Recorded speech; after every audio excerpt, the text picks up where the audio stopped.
नमस्कार, मैं शीतल शर्मा और आप देख रहे हैं दोपहर का जबरदस्त डिबेट रणनीति में आज हम बात करेंगे देश में इस वक्त छाए हुए मुद्दे आरक्षण को लेकर।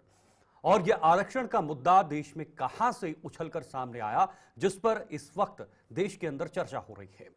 कर्नाटक में जब कर्नाटक की सरकार ने सरकारी कोटे से 4% आरक्षण देने पर बिल पारित किया है, उसके बाद पूरे देश के अंदर यह चर्चा छिड़ गई है। और यह मुद्दा न सिर्फ कर्नाटक तक बल्कि इसकी गूंज सदन में भी देखने को मिली, संसद में भी देखने को मिली, चाहे फिर वो लोकसभा हो या राज्यसभा हो।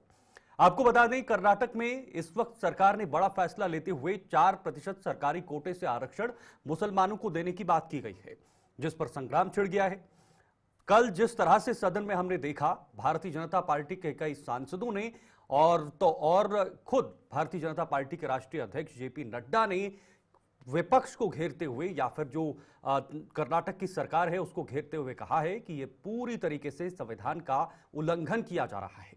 उन्होंने कहा कि जो लोग संविधान को बचाने की डफली पूरे देश के अंदर इस वक्त बजा रहे हैं, वही लोग संविधान का उल्लंघन भी कर रहे हैं। यह पूरा मामला इस वक्त गर्माता हुआ नजर आ रहा है।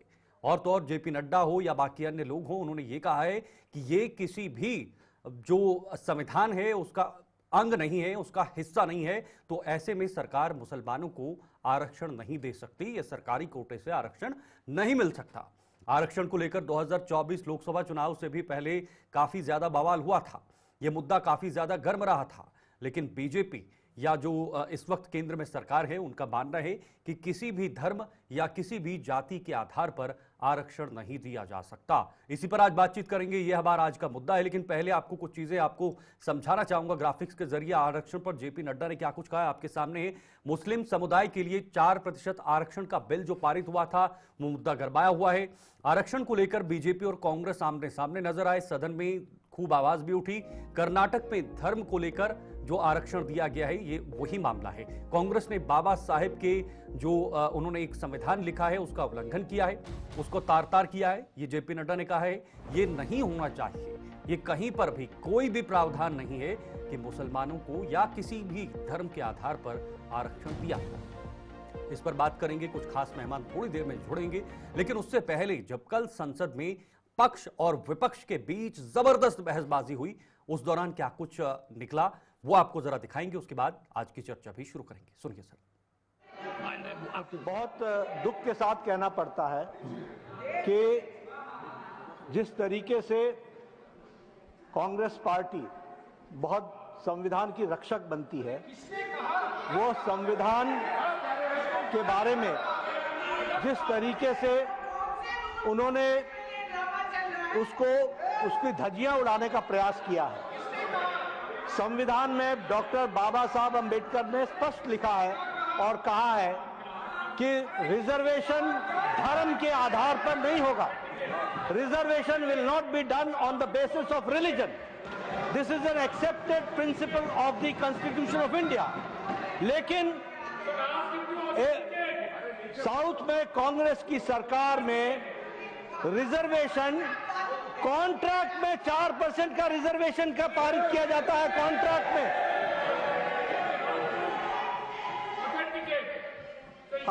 I'll authenticate.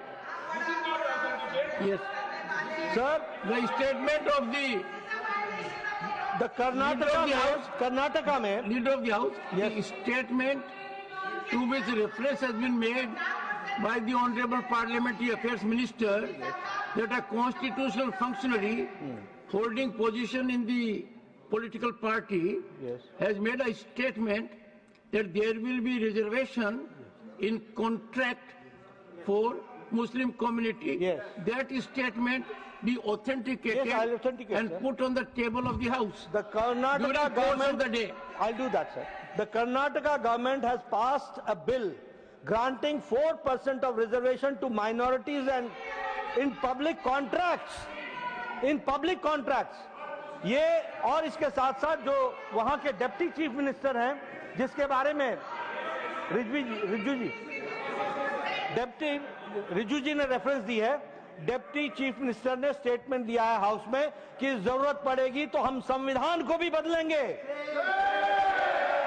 This is a very serious matter.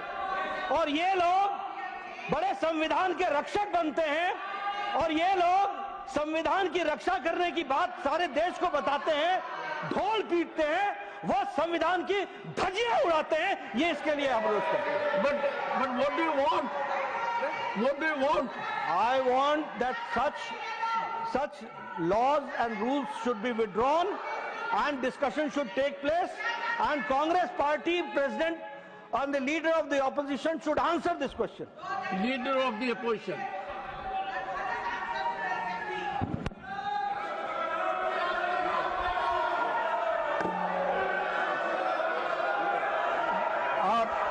धन्यवाद सर, आपने मुझे समय दिया और उसका उत्तर देने का। मैं यही कहूंगा, कौन सा वो आदमी इनको कहा देश का संविधान बदलने वाले हैं? देश का संविधान जो डॉक्टर बाबा साहब अम्बेडकर ने बनाया वो कोई बदल नहीं सकता। रिजर्वेशन की कोई खत्म नहीं कर सकता। और उसकी रक्षा के लिए हम कन्याकुमारी से कश्मीर तक हमने पूरा भारत जोड़ो यात्रा की। ये भारत तोड़ो करने वाले ये सब रिजर्वेशन के धज्जे उड़ाने वाले लोग और इनको कोई अधिकार नहीं है, उसको पता नहीं है। कोई मेरे पार्टी का भी ऑनरेबल चेयरमैन सर, मैं रिकॉर्ड पे कहना चाहता हूं, उन्हीं के कांग्रेस पार्टी के सिटिंग डिप्टी चीफ मिनिस्टर और उनके स्टेट के कांग्रेस प्रेसिडेंट ऑफिशियली कहा है, और आपके कहने पर मैं इसको ऑथेंटिकेट भी कर सकता हूं।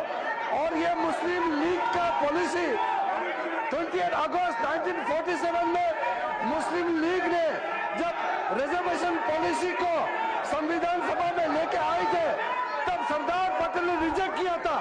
आज कांग्रेस फिर मुस्लिम रिजर्वेशन के बाद उठा करके बाबा साहब का संविधान का इज्जत को इन्होंने मिट्टी में मिलाने का काम कर रहे हैं।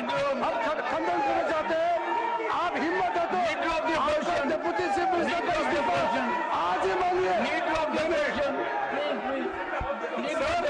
हमने ये कहा कि भारत देश के संविधान को बचाने वाले हम लोग हैं और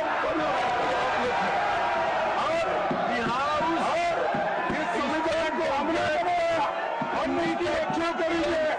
ये लोग माननीय सभापति,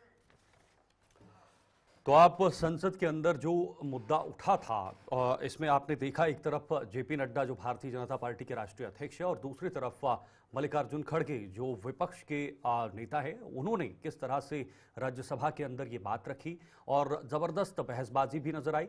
लेकिन बीजेपी का ये साफ कहना है कि धर्म के आधार पर आरक्षण नहीं दिया जा सकता, उसके लिए मुसलमानों के लिए भी वर्गीकरण या फिर वर्ग जो आरक्षण है वो दिया गया है। उन्हें ओबीसी के अंदर आरक्षण का कोटा रखा गया है, कोटे में कोटा रखा गया है, तो ऐसे में धर्म के आधार पर आरक्षण कैसे दिया जा सकता है। चार खास मेहमान इस वक्त हमारे साथ जुड़े हुए हैं, इसी मुद्दे पर आज बातचीत करेंगे। आपकी टीवी स्क्रीन पर डॉक्टर अभिजीत जसरोटिया जी, भारतीय जनता पार्टी से प्रवक्ता, बहुत बहुत स्वागत जसरोटिया जी। आदित्य गुप्ता जी पीडीपी से प्रवक्ता हैं, वो भी इस वक्त हमारे सामने आपके टीवी स्क्रीन पर जुड़ गए हैं, बहुत बहुत स्वागत सर आदित्य जी। विजय कौशिक जी हैं कांग्रेस नेता, वो भी इस वक्त जुड़ चुके हैं। आलोक पांडे जी राजनीतिक विश्लेषक हैं, वो भी इस वक्त आपके टीवी स्क्रीन पर। आलोक जी बहुत बहुत स्वागत सर आपका हमारे साथ जुड़ने के लिए। मैं शुरुआत करना चाहूंगा विजय जी आपसे से शुरू करेंगे क्योंकि मुद्दा आपसे जुड़ा हुआ है। क्या ये सही है, उचित है कि देश में धर्म के आधार पर आरक्षण दिया जाए, क्योंकि संविधान के अंदर ऐसा कोई प्रावधान नहीं है सर? देखिए दो चीजें हैं जी। एक तो आपने कहा कि देश का संविधान ये कहता है कि किसी को धार्मिक आधार पर आरक्षण नहीं दिया जा सकता, तो हम इस्लाम को धर्म नहीं मानते। पहली बात, इस्लाम एक मजहब है, एक मजहब की शिक्षा देने वाला एक संस्थान कह लीजिए वो है, तो हमने कहीं भी संविधान का उल्लंघन नहीं किया, पहली बात जी। दूसरी बात, भाजपा अगर हमारे ऊपर ये आरोप लगाती है कि हमने संविधान को तोड़ने का काम किया है, उसके खिलाफ जाकर कोई काम किया है, तो कोई भी गैर संवैधानिक काम कोई भी राज्य की सरकार करती है तो केंद्र सरकार को हक है जी। तो उस राज्य की सरकार को बर्खास्त कर सकती है हम्म। और वहां पर राष्ट्रपति शासन लगा सकती है। जी। अगर कांग्रेस पार्टी ने कर्नाटक में कोई संविधान विरोधी कार्य किया है तो मैं मोदी जी की सरकार को चैलेंज करता हूं कि आप हमारी पार्टी के खिलाफ कार्रवाई कीजिए, वहां हमारी सरकार के खिलाफ कार्रवाई कीजिए। आपको रोका किसने है? लेकिन मुद्दा ये है कि जो देश के जो जरूरी मुद्दे हैं, चाहे वो रोजगार का है, चाहे वो महंगाई का है, चाहे वो दूसरे मुद्दे हैं, उन सब पे ध्यान भटकाने की केवल साजिश है। चाहे वो लोकसभा हो चाहे राज्यसभा हो, एक प्रोपेगेंडा चलाया जा रहा है भाजपा द्वारा ताकि देश के मुद्दों से ध्यान भटके। मैं ये पूछना चाहता हूँ भाजपा से कि भैया क्या हम मुसलमान देश के नागरिक नहीं है? क्या मोदी जी इनका साथ और इनका विश्वास जीतने का दावा नहीं करते? क्या मोदी जी खुद नहीं कहते कि कांग्रेस ने मुसलमानों को कुछ नहीं दिया, जो दे रहा हूँ मैं देता हूँ? तो सवाल यहाँ उठ खड़ा होता है कि भाई कांग्रेस पार्टी ने हमेशा संविधान का सम्मान किया। विजय जी, आजादी के बाद आप लगातार सरकार में रहे, लगभग 2014 तक ज्यादातर सरकार में रहे। मुसलमानों से आपकी इतनी हमदर्दी है तो सर आपने इतने सालों में किया क्या है, ये तो बताइए जरा, ये भी तो सामने रखिए ना। जी यही देखिए, मैं आपकी बात से बड़ा खुश हूँ जी, क्योंकि हमारे ऊपर मुस्लिम तुष्टीकरण का आरोप लगता है। यानी कि हमने किसी का तुष्टीकरण तो नहीं किया ना। अगर हमने तुष्टीकरण किया है तो इस देश के हिंदू समाज का किया है, क्योंकि कांग्रेस पार्टी मानती है कि हिंदू का मूल नागरिक है। इसलिए आलोक जी सवाल पूछ रहे हैं सर आपसे। अगर हम मुस्लिम तुष्टीकरण करते मैं मुसलमानों के लिए 5 काम गिनाता हूँ, हिंदुओं के लिए 5 काम गिनाइए अपने। आज देश मैं मुसलमानों के लिए 5 काम गिनाता हूँ, आप हिंदुओं के 5 काम गिनाइए। हमने इस देश का विकास और उत्थान किया है। समाज की 36 बिरादरियों को लेकर हम चले हैं। हमने इस देश को तरक्की के नए आयाम दिए हैं, चाहे वो परमाणु कार्यक्रम की बात हो, चाहे श्वेत क्रांति की बात हो, चाहे हरित क्रांति की बात हो। विजय जी ईमानदारी से आप बताइएगा, कर्नाटक में जो आपने आरक्षण दिया है, मुसलमानों को 4% आरक्षण देने की बात की है, तो क्या ये तुष्टीकरण नहीं है?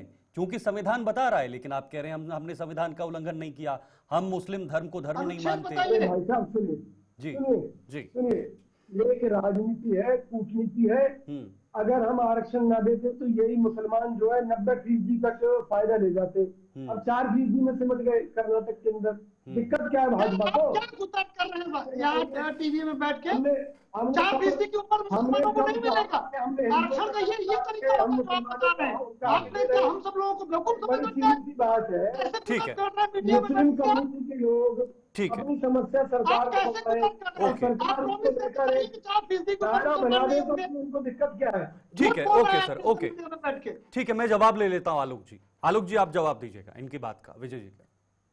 मैं सिर्फ ये कह रहा हूँ कि कुतर्क ये कह रहे हैं कि मुसलमान मजहब है इस्लाम, वो धर्म नहीं है, इसलिए हम आरक्षण दे रहे हैं। पहला कुतर्क धर्म नहीं है, नहीं धर्म नहीं है, इस्लाम मजहब है। अरे धर्म तो पूरी दुनिया में केवल एक है जो है, धर्म है। हद तक आ जाए आप संविधान निर्माता, आप मानते हैं कि कांग्रेस ने संविधान बनाया, इंडियन कॉन्स्टिट्यूशन का आर्टिकल 50, क्या धर्म किसी आधार पर विदेश के लिए जाति अलग चीज है। सुन लीजिए सर, जाति और मजहब एक चीज है, धर्म अलग चीज है।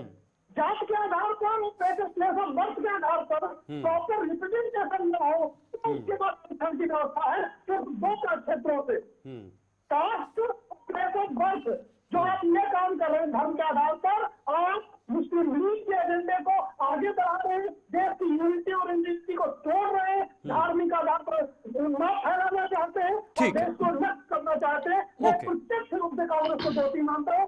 आपके अंदर मुस्लिम लीग की आत्मा आ गई है। ठीक है सर, ओके मैं बाकी जो गेस्ट हैं उनके पास भी आपके अंदर। ठीक है विजय जी, लौटूंगा आपके पास। तो आप छिड़ जाएंगे। ठीक है, आप देशद्रोही पार्टी बनाना चाहते हैं भाजपा को, बना लीजिए।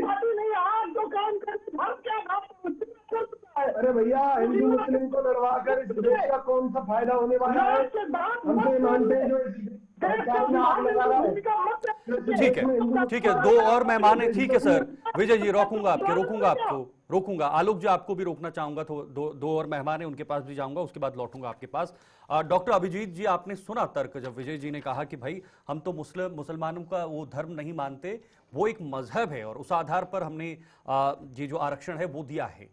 इन्होंने ये चैलेंज भी किया कि अगर हम संविधान के खिलाफ काम कर रहे हैं तो कार्रवाई कीजिए।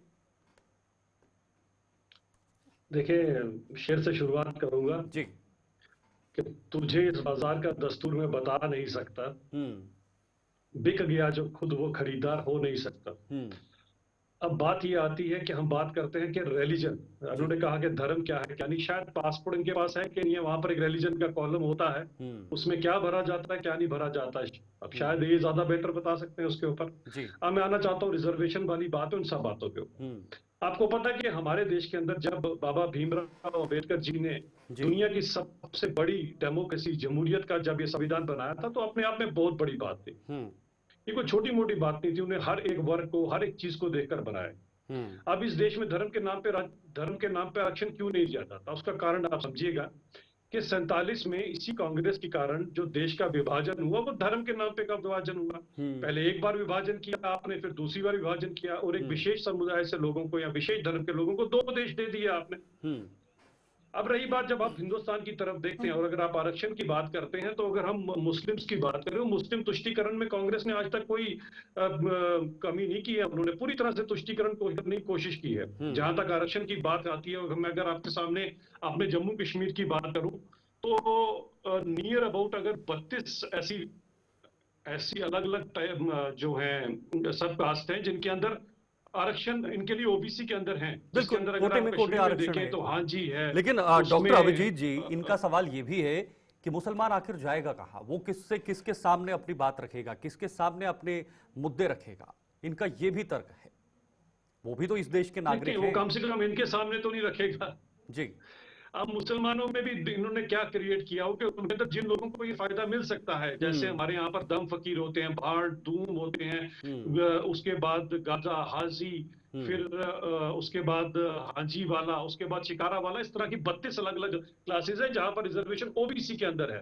अब यहाँ पर जो लोकल पार्टी है नेशनल कॉन्फ्रेंस, वो इनको कभी भी इनके हक की तरफ उनका ध्यान भी नहीं जाने देती है, क्योंकि उनको पता है ऐसा करेंगे तो कश्मीर के अंदर नियर अबाउट 40-50 से 60% ऐसे लोग हैं जो ओबीसी के अंदर कवर होते हैं। तो वो इसलिए वो दूसरी अपने हिसाब से यहाँ पर बातें शुरू कर देते हैं। जब देश के संविधान बाबा भीमराव अम्बेडकर जी ने जिस खूबसूरती से ये देश बनाया, जिस संविधान बनाया था, जिस संविधान के कितने पन्ने हैं खैर वही इनको नहीं पता आज तक, ठीक है, लेकिन वो यहाँ पर यही कहता है कि जिन लोगों का तुष्टीकरण हुआ, जिनको कहीं ना कहीं इन जात के नाम के ऊपर जिनके साथ जो बिना की गई, उन लोगों का अपना एक हक बनता है और वो हक इस देश का संविधान देता है, और अगर कांग्रेस चाहे या कोई भी चाहे वो हक इनको हम उनसे नहीं छीनने देंगे। ठीक है सर, ओके। आदित्य जी हमारे साथ बने हुए। आदित्य जी, आपने तीनों को बड़े धैर्य के साथ सुना है।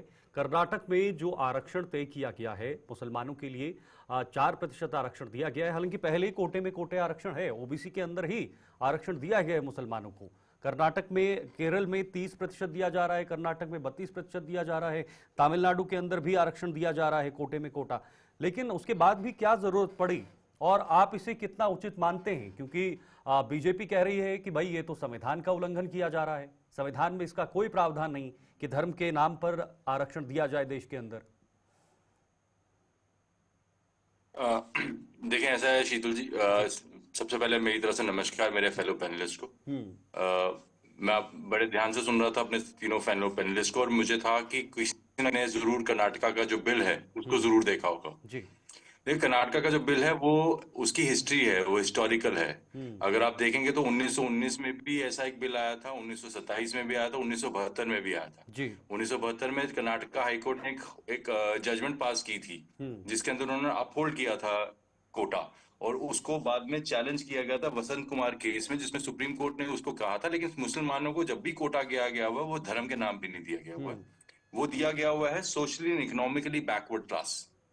और जो अभी वाला भी है बिल जो गवर्नर के पास असेंट के लिए पड़ा है, जिसके ऊपर इतना हाहाकार हुआ है पार्लियामेंट में, उसमें भी यही वर्ड यूज किया गया। इसको आप पैरामीटरली आप देख सकते हैं, जितना जस्टिफाइड, जैसे जस्टिफाइड ST2 क्रिएट करके था कि एक रीजन को लिंग्विस्टिक बेस पे किया गया था, सेइंग कि linguistic is a permissible category of granting reservation, वैसे ही जो हमारे भाई दोस्त जो लोग हमारे रजौरी पुंछ के इलाके में रहते थे उनको पहाड़ी की कैटेगरी में डालकर ST2 को क्रिएट किया गया, पहाड़ी डिफाइन करके ST2 क्रिएट किया गया, जो जिस तरीके से वो लीगली परमिसिबल है, मतलब कोटे में कोटा भी यही है।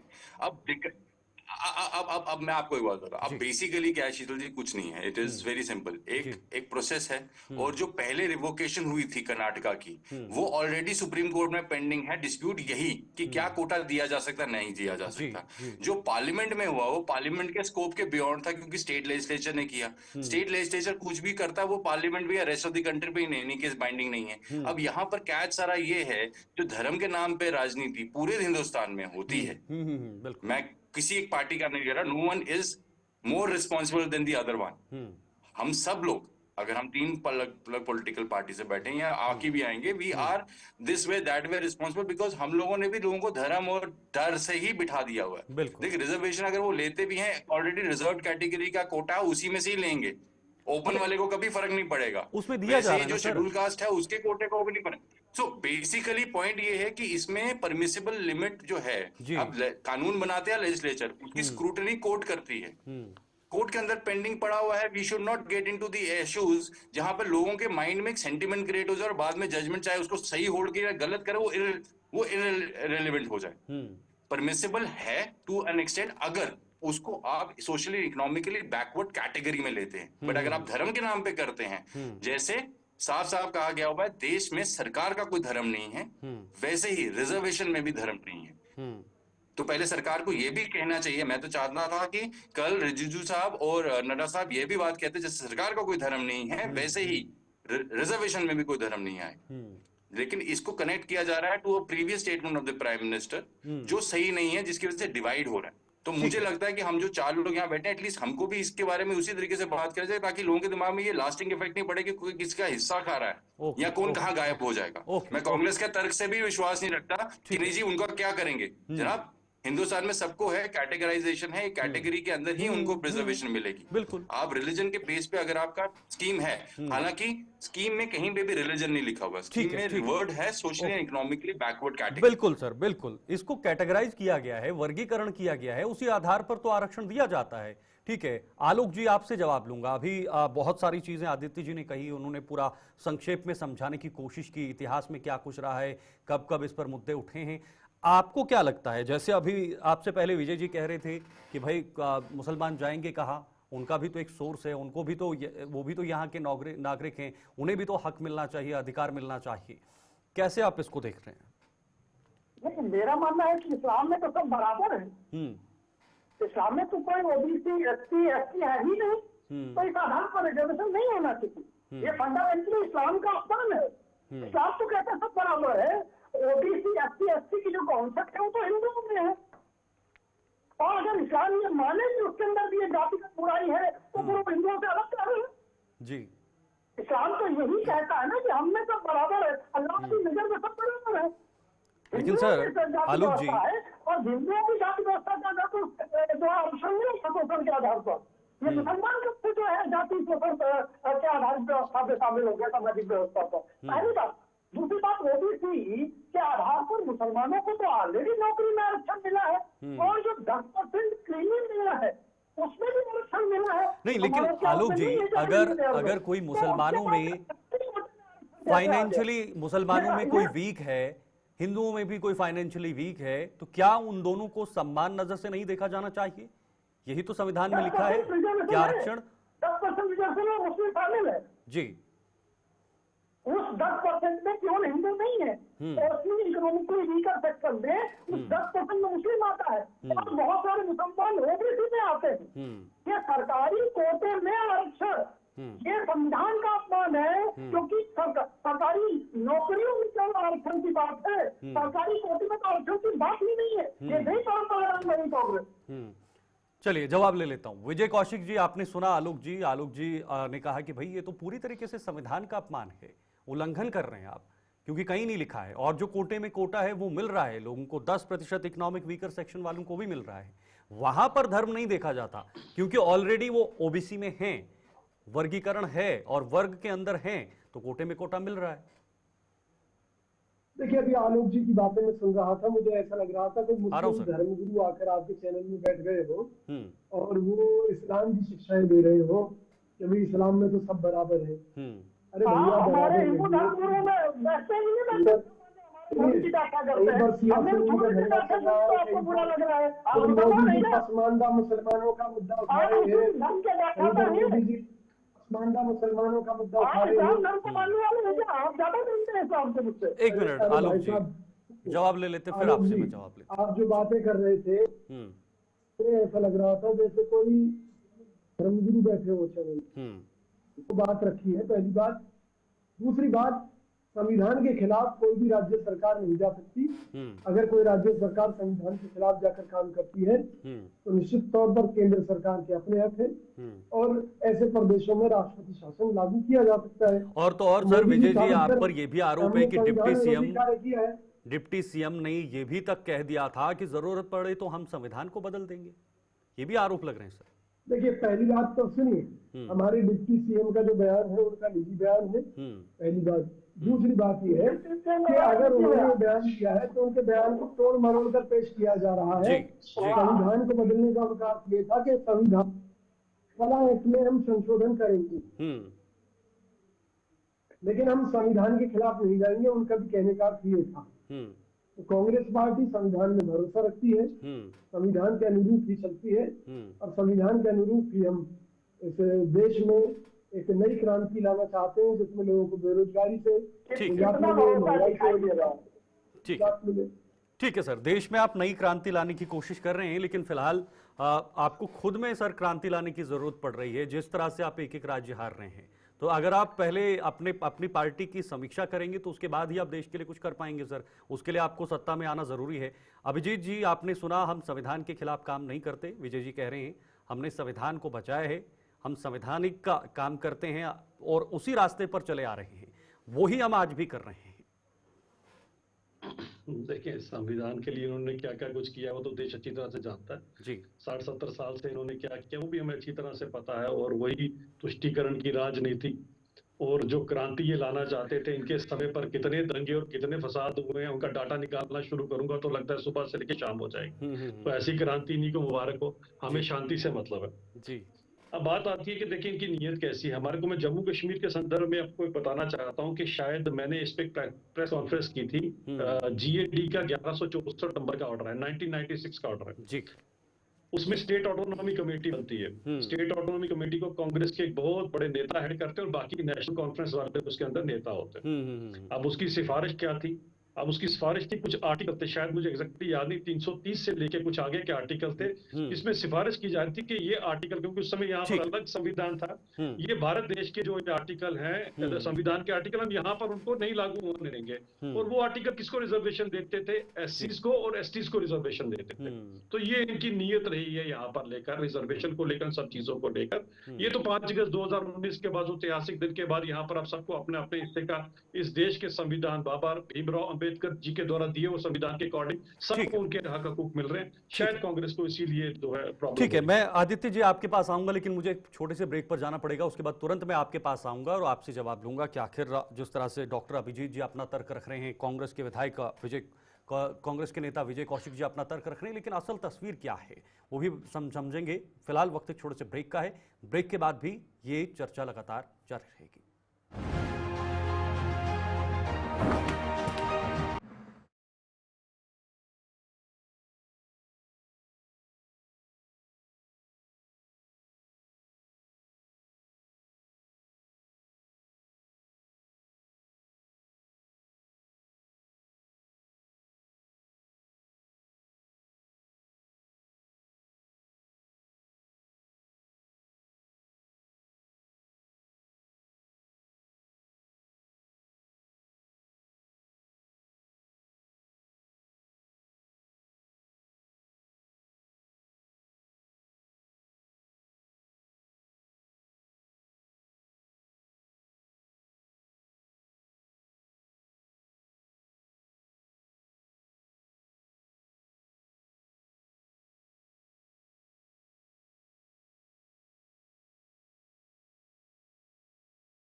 चलो ब्रेक के बाद एक बार फिर से आप सभी का बहुत बहुत स्वागत है। हम आज जो चर्चा कर रहे हैं आरक्षण मामले को लेकर, जो कर्नाटक की सरकार ने 4% मुसलमानों के लिए जो वहां पर रिजर्वेशन है वो दिया है।